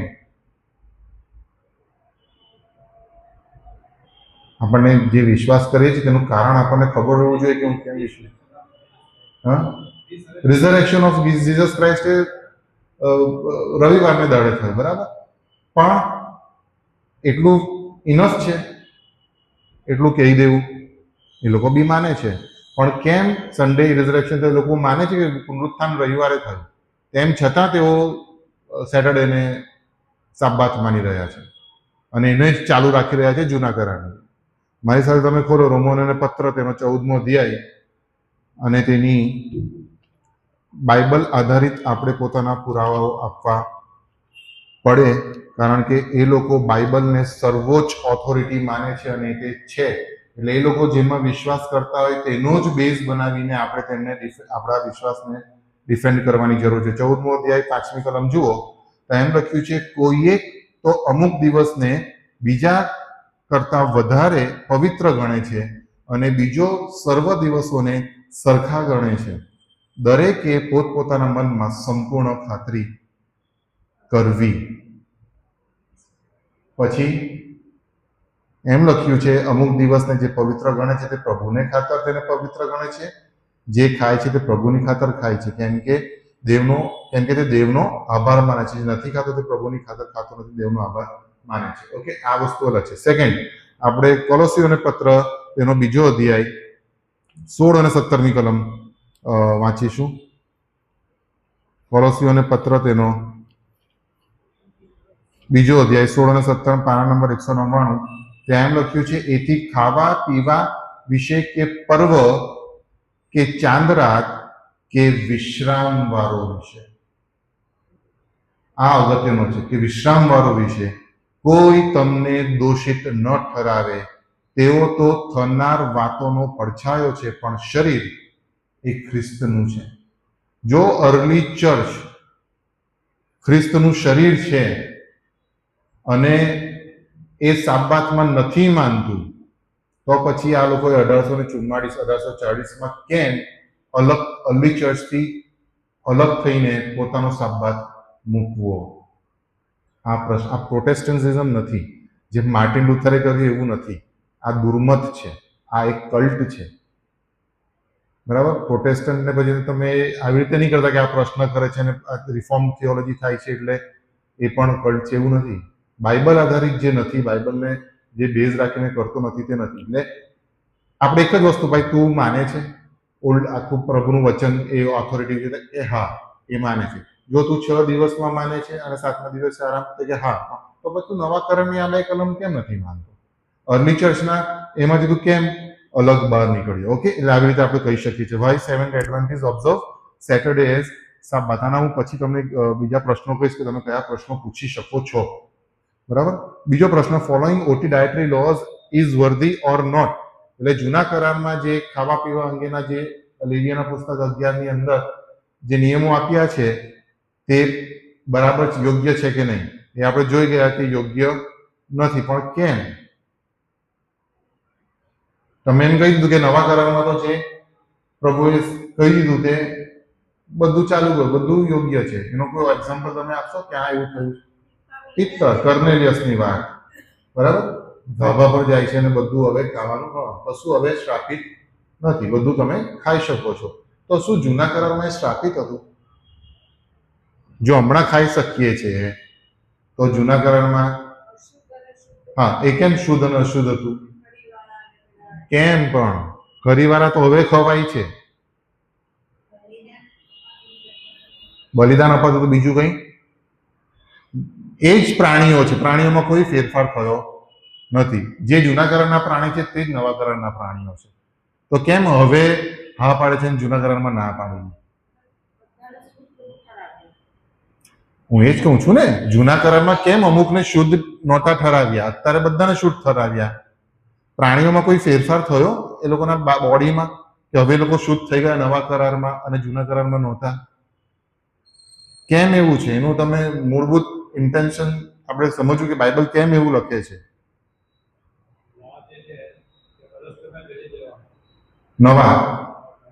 નવા કરારમાં હા, જ્યારે વધસ્તંભ પર જડી દેવામાં આવ્યા પ્રભુ ઈસુ ખ્રિસ્તને, ત્યારે શું થયું? જસ્ટિફિકેશન તો બધું આપણે જાણીએ છીએ. મંદિરનો પડદો ફાટી ગયો, પરમ પવિત્ર સ્થાનમાં ગયા, પણ સૌથી વધારે નિયમને તેઓએ વિધિના ખતને એ વાંચીએ છે ને કલમ આપણને, સમાધાન થયું, હવે આપણી સામે કોઈ નિયમ નથી, બરાબર. એ ત્યાં પ્રભુએ સંપૂર્ણપણે નિયમને નાબૂદ કર્યો, જૂના કરારના નિયમને, બરાબર. હવે એ જૂના કરાર નિયમને નાબૂદ થયો છે, એટલે હવે નવા કરારમાં પ્રાણીઓમાં કોઈ ફેર થયો નથી, પણ એ સેક્રિફાઈસ અપાયેલું નહીં, પ્રભુ ઈસુ ખ્રિસ્તનું બલિદાન અપાયું હતું નહીં. માટે જૂના કરારની અંદર શુદ્ધ અને અશુદ્ધની વાત છે. બીજી એને તમે જે રીતે જોઈ શકો કે તમે ઈશ્વરે આપેલા નિયમને કેટલા આધીન રહો છો. આજ્ઞાધીનતા પણ ત્યાં જોવામાં આવે. ત્રીજો મુદ્દો એમાં એ આવે છે કે આજુબાજુની પ્રજાઓ પણ આ બધા જે પ્રાણીઓ છે તેને બલિ ચડાવતા હતા અથવા તો ખાતા હતા અને બધું જાત જાતનું કરતા હતા. એટલે એ લોકોથી અલગ રાખવા માટે કે ભાઈ અમે ઇઝરાયેલી પુત્રો યહૂદી લોકો આ અન્ય જેન્ટાઇલ્સના જેવા નથી, તેને પણ અલગ કરવા માટે ઈશ્વરે આ નિયમો આપ્યા હતા. બાકી એમને કોઈ હાનિ પહોંચવાની નહોતી, બરાબર છે. તો પ્રશ્ન એ હવે ઉભો થયો, તો એસડીએસ સેવન ડે એડવેન્ટિસ્ટ કેમ ડાયટરી લોઝને માને છે? ખ્યાલ આવ્યો? પ્રભુ ઈસુ ખ્રિસ્તનો નિયમ સંપૂર્ણપણે રદ કરી દીધો, બરાબર. એટલે પરિપૂર્ણ કર્યું, રદ ના કહેવાય પણ એને પરિપૂર્ણ કર્યું. અને આપણે જ્યારે પ્રભુ પર વિશ્વાસ કરીએ છીએ ત્યારે આપણે પણ નિયમને પરિપૂર્ણ કરીએ છીએ. પરિપૂર્ણ એટલે માનીએ છીએ કે પાળીએ છીએ. તો જ્યારે સેવન ડે એડવેન્ટિસ્ટ એમ કહે છે કે તમારે વેજીટેરિયન જ રહેવું, આ બધું ખાવું નહીં, એનો અર્થ એવો થાય કે તેઓ પ્રભુ ઈસુ ખ્રિસ્તના બલિદાનમાં હજી વિશ્વાસ કરતા નથી. આ એનો મૂળભૂત કોર ડિફરન્સ છે. આપણે આવી રીતે એને ડિબંક કરી શકીએ છીએ, બરાબર. જો હું જૂના કરારના ડાયટરી લોઝને માનું છું તો હું પ્રભુ ઈસુ ખ્રિસ્તના બલિદાનને નલિફાઈ કરું છું, ઝીરો કરી દઉં છું. હજી પણ હું એ નિયમના બંધનમાં જ છું, બરાબર છે. અને એને લીધે આ એમના એક કોર બિલીફમાં છે, 28 કોર બિલીફ જે છે એમાંના એક કોર બિલીફની અંદર આ બિલીફ છે. તો એ હોવો જોઈએ નહીં, પણ એ લોકોએ રાખ્યો છે. એ હોવો જોઈએ, કેમ કે કોર તો હોય જ નહીં શકે, તમારો મૂળભૂત એ વિશ્વાસ હોય જ ના શકે. જો એ તમે એક બાજુ કહો છો કે બાઇબલ સંપૂર્ણપણે માનીએ, તારણમાં માનીએ છીએ, એફએસસી 2:8 માનીએ છીએ, અને એક બાજુ પછી આવું કરો છો. એટલે આ લોકોના આ જે બે બિલીફ છે, વિશ્વાસ છે કે માન્યતાઓ છે, તે સેલ્ફ ડિફીટિંગ છે. સેલ્ફ ડિફીટિંગ એટલે પોતાને જ ઝીરો કરી નાખે. હું બોલું છું તે જ પોતે જ ઝીરો થઈ જાઉં છું. એટલે એ અને નોટ એ બે એક સરખા જ છે. પોઈન્ટ એ અને પોઈન્ટ નોટ એ બંને સરખા 0-0 થઈ જાય. Okay, fine. સેકન્ડ એ થઈ ગયું. થર્ડ, એલેન વ્હાઇટની પ્રોફેસી ટ્રુ ઓર નોટ એ આપણે જાણીએ છીએ કે જુઠ્ઠા પ્રબોધક છે, એ નહીં હોઈ શકે. હું છેલ્લે આ લઈશ ઇન્વેસ્ટિગેટિવ જજમેન્ટનું. પણ પાંચમો જે છે સોલ સ્લીપની વાત, state of dead. State of dead, હવે ડેડમાં બે વ્યક્તિઓ આવે, બે જણા મૃત્યુ પામે. કોણ મૃત્યુ પામે? હે? પણ બે જણા મૃત્યુ પામે ને.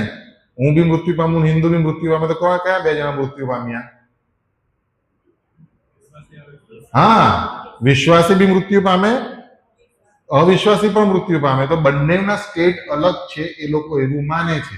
વિશ્વાસી જ્યારે મૃત્યુ પામે છે ત્યારે એ લોકો નિંદ્રામાં ચાલી જાય, સોલ સ્લીપમાં ચાલી જાય છે. મૃત્યુ પછીનું જીવનમાં એ લોકો માનતા નથી. જ્યારે વિકેડ, જે પાપીઓ છે, જે વિશ્વાસ નથી કરતા, તેઓ નાશ પામે છે, તેઓ મરી જાય છે, ત્યાર પછી એ લોકો માટે કોઈ જીવન નથી. એમના આત્માને નરકમાં નથી મૂકવામાં આવતો. આ મૂળ ડિફરન્સ છે. એ લોકોના આત્માનો નાશ, સંપૂર્ણપણે નાશ કરવામાં આવે છે. બાઇબલ શું કહે છે? તમે વિશ્વાસ કરો કે નહીં કરો, કાં તો તમે મર્યા પછી સ્વર્ગમાં જશો, કાં તો નર્કમાં જશો. આ લોકો શું કરે છે? સ્વર્ગમાં બી નહીં જતા, સોલ સ્લીપમાં મૂકી દે છે. ઊંઘ્યા કરો, અનકોન્શિયસ સ્લીપ જેને કહેવામાં આવે. અનકોન્શિયસ, કોન્શિયસ નહીં હોય એ સ્લીપ હોય. અને બીજું હોય મરણ, સંપૂર્ણ ઝીરો, અનિલિયેશન કહેવાય એને. એને શું કહેવાય? અનિલિયેશન. એટલે તમે એક્ઝિસ્ટન્સ જ નહીં થાવ, ઝીરો થઈ જાઓ, તમારું અસ્તિત્વ જ એ થઈ જાય, રદ થઈ જાય. બરાબર? એટલે આ તદ્દન ખોટી માન્યતા આ સ્ટેટ ઓફ ડેડની છે. ઓકે, હવે જે અગત્યનું અને મૂળભૂત ડિફરન્સ કહીએ કે એ લોકોના દુર્મત કહીએ તો એ છે ઇન્વેસ્ટિગેટિવ જજમેન્ટ. આ શબ્દ તમે યાદ રાખો, ઇન્વેસ્ટિગેટિવ જજમેન્ટ. CID જુઓ છો ને, ક્રાઇમ ઇન્વેસ્ટિગેશન ડિપાર્ટમેન્ટ. તો ઇન્વેસ્ટિગેટ કરવું એટલે સંશોધન કરવું અથવા તો ચકાસવું અથવા તો તપાસ કરવી.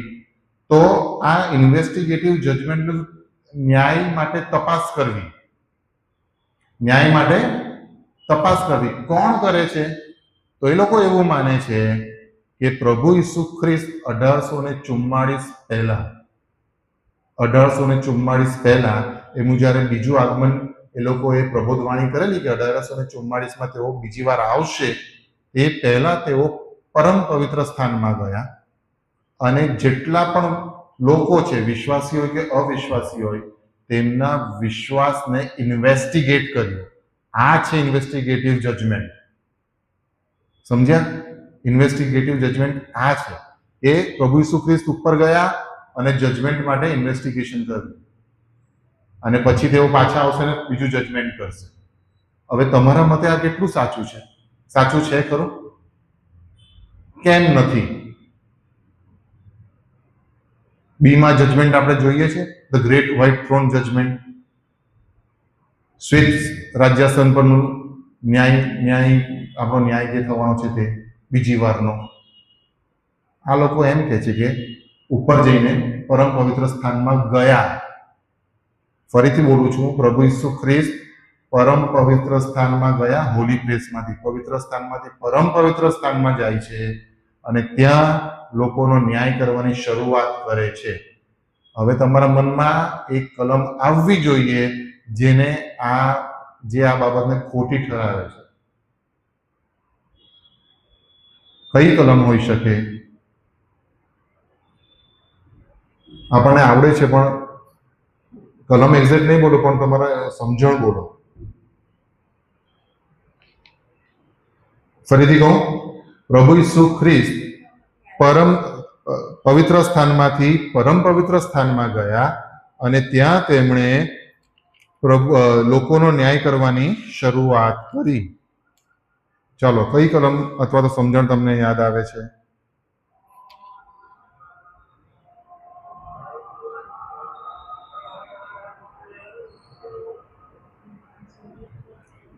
ચાલો, મારી સાથે તમે ખોલજો.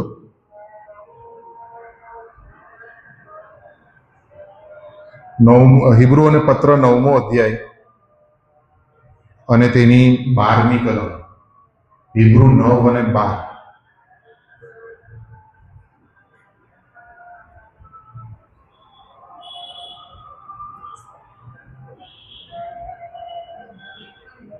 ઓકે, માછી હિબ્રુ 9 અને 12 એમ કે છે કે બકરાના તથા વાછરડાના રક્તથી નહીં પણ પોતાના જ રક્તથી માણસોને સારું સનાતન ઉદ્ધાર મેળવીને પરમ પવિત્ર સ્થાનમાં એક જ વખત ગયો. કોણ? પ્રભુ ઈસુ ખ્રિસ્ત. આ ભાઈ 1840માં કેવી રીતે બીજી વાર જાય? નહીં જઈ શકે. 24મી કલમ વાંચો એની.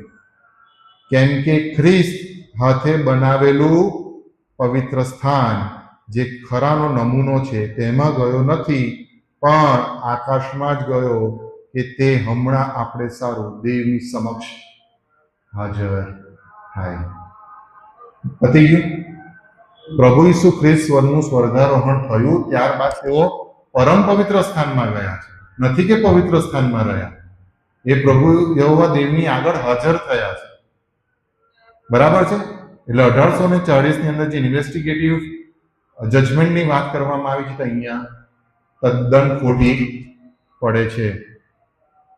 ઓકે, આ આપણે યાદ રાખવાની જરૂર છે. હવે તમને કોઈ 7 ડે એડવાન્ટિસ્ટ આવે અને ઇન્વેસ્ટિગેટિવ જજમેન્ટ વિશે તમને વાત કરે તો તમે એને કેવી રીતે પ્રશ્ન કરશો? પહેલો પ્રશ્ન તમે એવો પૂછી શકો, લખવો હોય તો લખી લેજો, કે તમે મને એક નવા કરારનો પેસેજ બતાવો કે જ્યાં પ્રભુ ઈસુ ખ્રિસ્તે આ ઇન્વેસ્ટિગેટિવ જજમેન્ટ 1844માં શરૂ કરી. બરાબર?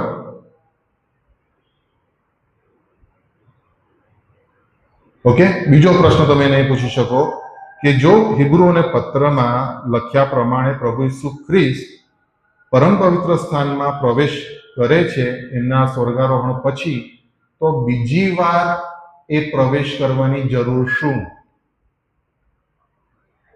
કીધું ને, આપણા રથ, એમના રથનું એ લઈને ત્યાં પરમ પવિત્ર સ્થાનમાં ગયા 9 અને 12 ની અંદર.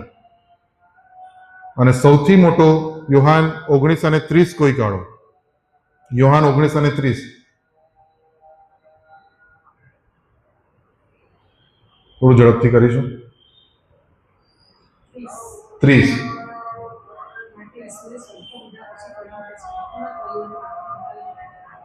એમને શું કહ્યું? પ્રભુ ઈસુ કેટાલિસ્ટાઈ, સંપૂર્ણ થયું. શું સંપૂર્ણ થયું? શું સંપૂર્ણ થયું? હું તમને પ્રશ્ન પૂછું, શું સંપૂર્ણ થયું? વધસ્તંભ પર આપણી પાપોની માફી સંપૂર્ણ રીતે મળી ગઈ. બીજું, હવે જેઓ ખ્રિસ્તમાં છે તેઓને હવે દંડ આજ્ઞા નથી. શું સંપૂર્ણ થયું?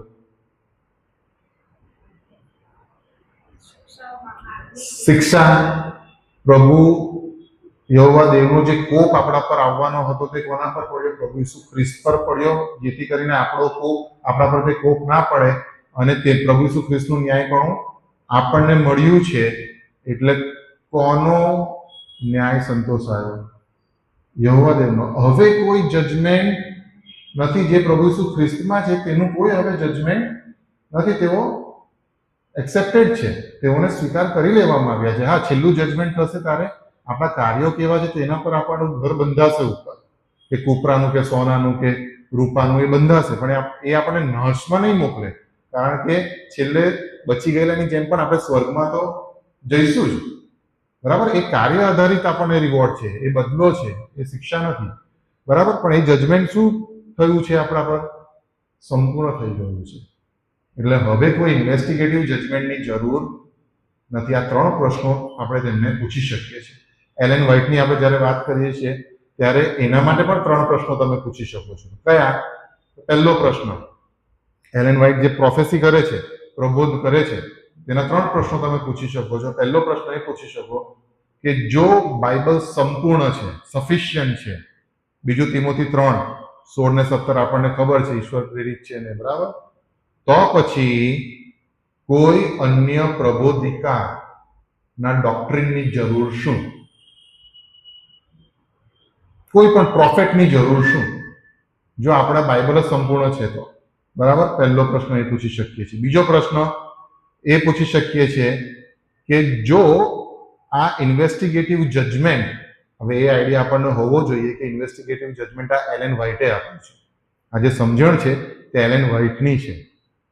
તો પ્રશ્ન એવો પૂછી શકાય કે જો ઇન્વેસ્ટિગેટિવ જજમેન્ટ આ એલેન વ્હાઇટે નહીં આપ્યું હોત, આ સમજણ કે આ ડોક્ટ્રિન તમને નહીં આપી હોત, તો શું તમે એમાં વિશ્વાસ કરતે? બાઇબલમાં તો નથી આ વિશે. એલેન વ્હાઇટે જો નહીં આપ્યું હોત તો તમે એમ પર વિશ્વાસ કરતે? આ બીજો પ્રશ્ન આપણે એમને પૂછી શકીએ છીએ. ત્રીજો પ્રશ્ન એવો પૂછી શકીએ છીએ કે તમારી પાસે 2 સત્યો છે. એક પરમ એબ્સોલ્યુટ ટ્રુથ છે, જે પ્રભુનું વચન છે, સર્વોચ્ચ સત્ય છે, અને એક બીજું ટ્રુથ છે એલેન વ્હાઇટનું.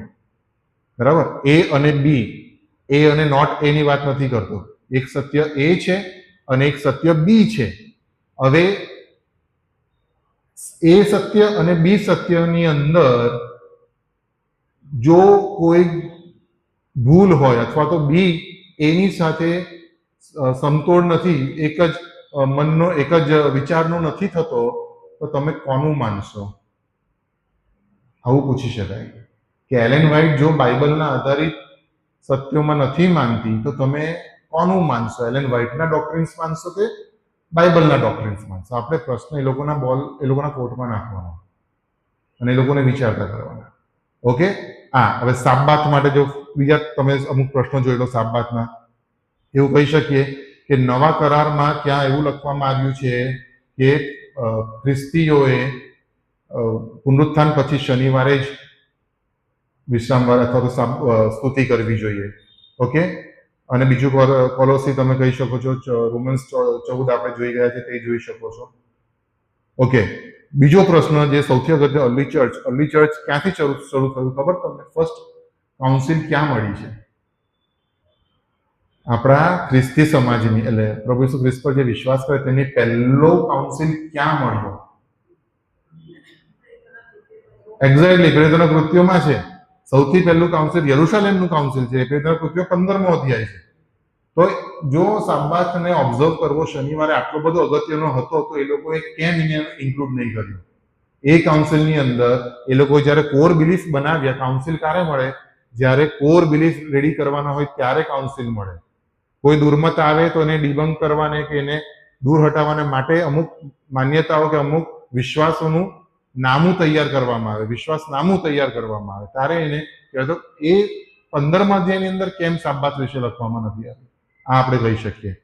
ઓકે, બીજું કહી શકીએ કે પ્રશ્ન પૂછી શકીએ કે જો કોઈ પણ વ્યક્તિ પ્રભુ ઈસુ ખ્રિસ્તમાં વિશ્વાસ કરે છે પણ સાબાતમાં વિશ્વાસ નથી કરતો તો શું એ તારણ પામ્યો નથી? આ પ્રશ્નો આપણે એમને પૂછી શકીએ છીએ.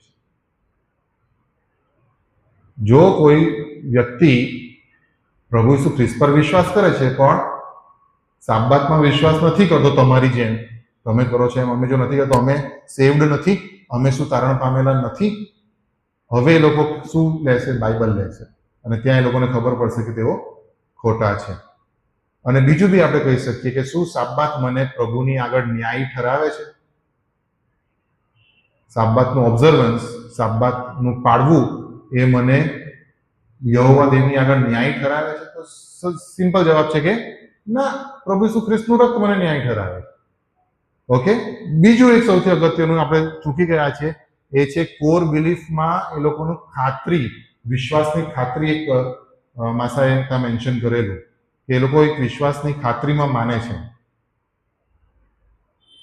તો પ્રશ્ન એ છે કે શું એક ખ્રિસ્તી આજે અનંતકાળ જીવનમાં તેઓ છે કે નહીં? તેઓ વિશ્વાસ કરી શકે અથવા તેઓએ ઇન્વેસ્ટિગેટિવ જજમેન્ટની રાહ જોવી પડે? આ પ્રશ્ન એમને પૂછવાનો છે. આજે કોઈ પણ વિશ્વાસી એમના અનંતકાળના જીવનમાં વિશ્વાસ કરી શકે છે કે હજી તેમણે, તમે કહો છો તે પ્રમાણે, ઇન્વેસ્ટિગેટિવ જજમેન્ટમાં માટે રાહ જોવી પડે? એક બાજુ સોલા સ્ક્રિપ્ચુરા, જે એ લોકો માને સોલા સ્ક્રિપ્ચુરા એટલે પવિત્ર શાસ્ત્ર સર્વોચ્ચ છે. 5 સોલાસ જે કેલ્વિનિઝમના છે, રિફોર્મ થિયોલોજીના બી કેલ્વિનિઝમ ના કહેવાય, રિફોર્મ થિયોલોજીના છે, તેમાંનો સૌથી પહેલો છે સોલા સ્ક્રિપ્ચુરા, કે આના સિવાય બીજું કોઈ સત્ય, બાઇબલ સિવાય બીજું કોઈ સત્ય નથી. તો આ પ્રશ્નો આપણે પૂછી શકીએ છીએ.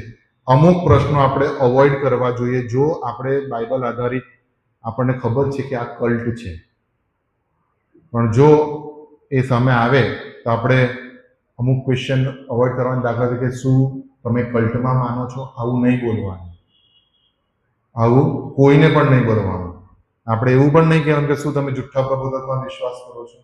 ના, આવા જે પ્રશ્નો મેં તમને કીધા તે તેમની સામે પોઝ કરો, અને પછી કેમ કે શું આપણે બાઇબલ સાથે બેસીને ખોલીને એમાંથી વાંચી શકીએ, એમાંથી શોધી શકીએ, પછી આ તમારે આપણે પુરાવાનો આપવા જોઈએ. એટલે આટલું આપણે કહીને અહીંયા પૂરું કરવા માંગીએ છીએ. સાહેબને કોઈ ઇનપુટ આપવા હોય તો ઓકે. રશ્મિનભાઈ, કઈ ઇનપુટ આપવા છે? હા, 1-2 માહિતી તમે આપી લો અને પછી છેલ્લી પ્રાર્થના સાહેબ કરાવશે અને આપણે અહીંયા પૂરું કરીશું.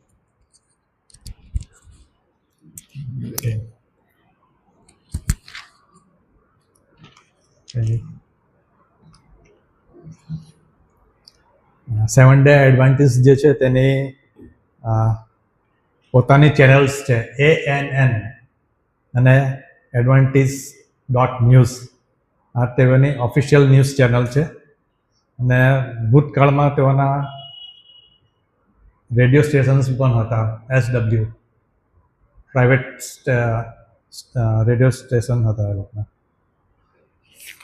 બીજું જે એક માહિતી આપવા માંગુ છું તે યુએસની અંદર જે પાસ્ટર્સ છે એ લોકોના 70 એડવાન્ટેજના એની સેલરી જે છે તે $60,902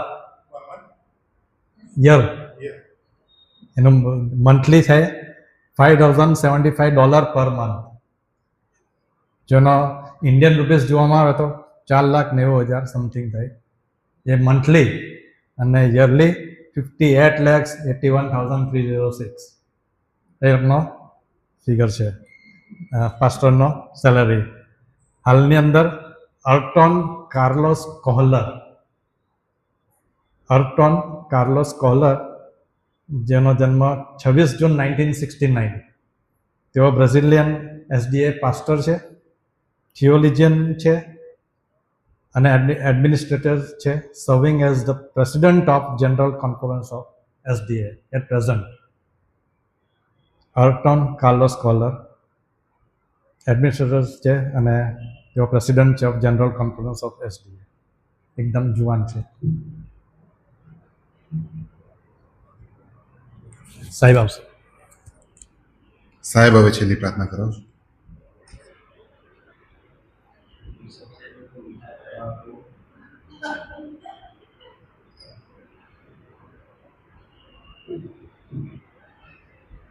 આઈ એમ શ્યોર તમે ઘણું બધું શીખ્યા હશો અને છેલ્લા 3 મહિનાથી આપણે જે કોશિશ કરી રહ્યા છીએ તે કે આપણે ફક્ત ડિવોશનલી આત્મિક જીવન પર ડિપેન્ડ નહીં કરી શકીએ. પાઉલ ગલાતીમાં કહે છે ને કે તમે આટલા જલ્દી સુવાર્તાથી દૂર જતા રહ્યા, અને માટે આપણે સમજવાની જરૂર છે કે વિશ્વાસમાં સૈદ્ધાંતિક જે પાયાઓ છે એનું કેટલું મહત્ત્વ છે. એ જ આપણને આત્મિક રીતે પણ સેફ કરે છે. અને આ સમયે હું એ પણ હવે તમને કહીશ કે આપણે જેમ જુદી જુદી ડિનોમિનેશન્સ જે છે એને આપણે ઇવેલ્યુએટ કરીએ છીએ, આપણે આપણી જાતને પણ ઇવેલ્યુએટ કરવું જોઈએ કે એવું કંઈક નથી ને કે કોઈ જગ્યાએ આપણે ડોક્ટ્રિનલી સ્ટેપ આઉટ કર્યું છે. એ આપણે ઇન્ટ્રોસ્પેક્ટ પણ કરવું જોઈએ. ઘણી બધી વખત હું મારા એવા સંદેશામાં પણ કહું છું કે અમુક પ્રથાઓ, અમુક સિસ્ટમ, માન્યતાઓ આપણે એવી રીતે આપણી અંદર ઇન્કલ્કેટ થઈ ગઈ છે અને એને આપણે ચાલવા દીધી છે. કદાચ ડોક્ટ્રિનલી એટલું બધું એનું મોટું સિગ્નિફિકન્સ નહીં હોય, પણ એ કોઈક રીતે આપણા આત્મિક જીવન પર અસર તો કરે છે. તો આપણે હવે વિચારવાનું છે. અને મેં બીજું એક વસ્તુ જોયું કે જે અહીંયા એકવાર પેપર પ્રેઝન્ટ કરે છે ને પછી એનો બીક નીકળી જાય છે, એનામાં એક કોન્ફિડન્સ આવી જાય છે. હવે એમ થાય છે કે કારે બીજું ન બરાબર. એટલે નેક્સ્ટ મંથ માટે એની વેકેન્સી 1 વીક ચાલુ રહે છે. કોઈને પ્રભુ દોરે છે તો મોસ્ટ વેલકમ. તમારી પાસે બીજા 3 વીક્સ તૈયારી કરવાના રહેશે. તો ઘણા બધા એવા ટોપિક્સ છે જેને આપણે એનાલિસિસ કરવાનું છે, શીખવાનું છે. અને એ એનાલિસિસ આપણે એ લોકોની ક્રિટિસિઝમ કરવા માટે નથી કરતા, એનાથી આપણે પોતે આપણા ફાઉન્ડેશનને ચેક કરીએ છીએ કે હું જે માનું છું કે કેમ માનું છું, અને જો મારી અન્ડરસ્ટેન્ડિંગમાં કોઈ આગળ પાછળ છે તો હું એને વ્યવસ્થિત કરી શકું. સો બહુ સારો પ્રયાસ છે અને ડેફિનેટલી આવનાર સમયમાં આપણે વધારે કોન્ફિડન્ટ ફીલ કરી શકીશું. So thank you very much Ashwinbhai, thank you. આમ જોવા જઈએ તો ઉપરથી દેખાય સરળ, પણ હકીકતમાં બહુ અઘરો વિષય એટલા માટે કારણ કે જે ડિફરન્સીસ છે એની વચ્ચેની લાઈન બહુ થીન છે. બરાબર. મેજર હોય ને તો એને તો સ્પોટ આઉટ કરવું ઇઝી છે, પણ જ્યારે થીન લાઈન હોય ત્યારે એને સ્પોટ આઉટ કરવું અઘરું હોય છે. તો સરસ, તમે બહુ સરસ રીતે કર્યું અને તમારા બધાએ પણ સારી રીતે પાર્ટિસિપેટ કર્યું. આવનાર સમયમાં ધીમે ધીમે આપણું જે આ પ્રયાસ છે વૃદ્ધિ પામશે. એના માટે પ્રભુનો આભાર. આવો આપણે પ્રાર્થના કરીએ અને આજની આ સંગતને આપણે કન્ક્લુડ કરીએ. પ્રભુ આભારી છીએ આજની આ સંગતને માટે અને સૈદ્ધાંતિક રીતે પ્રભુ તમે અમને મજબૂત બનાવવા ચાહો છો કે જેથી પ્રભુ અમારો વિશ્વાસનો પાયો એ મજબૂત હોય અને એની પર અમે ઊભા રહી શકીએ. ફરીથી પ્રભુ અમે આભાર માનીએ છીએ આજના વિષયના સંદર્ભમાં અમે ઘણા બધા સૈદ્ધાંતિક બાબતો વિશે મનન કરી શક્યા, અભ્યાસ કરી શક્યા અને પ્રભુ એ દિશામાં આગળ અમને તમે તૈયાર કરો. રખેને શૈતાન અમારા કોઈ થિયોલોજીકલ બેઝિસની ઉપર કોમ્પ્રોમાઇઝ કરાવડાવે અને પ્રભુ અમારી મંડળીને અમારા પ્રયાસોને તમે આશીર્વાદિત કરો. પ્રત્યેકને તમારી આશીષથી કરો. અમારી પ્રાર્થના પ્રભુ ઈસુના નામથી સાંભળો અને માન્ય કરો પિતા. આમેન.